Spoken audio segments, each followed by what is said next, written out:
একটা সময় ক্ষেতের খও জানা ছিল না, আর আজ শহুরে জীবন এবং ফিল্মি দুনিয়ার সাথে যুক্ত থেকেও চাষবাস এবং অ্যাগ্রো ট্যুরিজম নিয়ে কাজ করছেন স্নেহা রাজগুরু। বাবা অনিল রাজগুরুর সাথে তিনি চালাচ্ছেন বাপ বেটি পার্মাকালচার ফার্ম স্টে।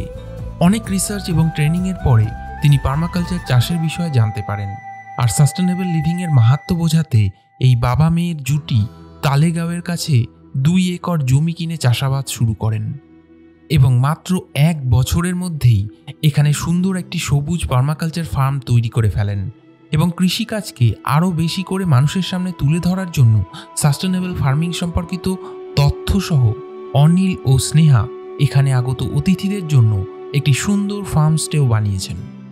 বহু মানুষ এখানে চাষাবাদের নতুন নতুন অভিজ্ঞতা অর্জন করতে আসেন আর ফার্মে উৎপন্ন অর্গ্যানিক আর তাজা ফলসবজির স্বাদও গ্রহণ করেন।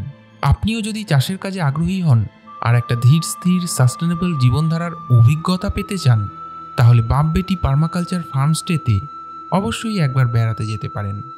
এরকম আরও কাহিনী জানতে ফলো করুন দ্য বেটার ইন্ডিয়া বাংলাকে।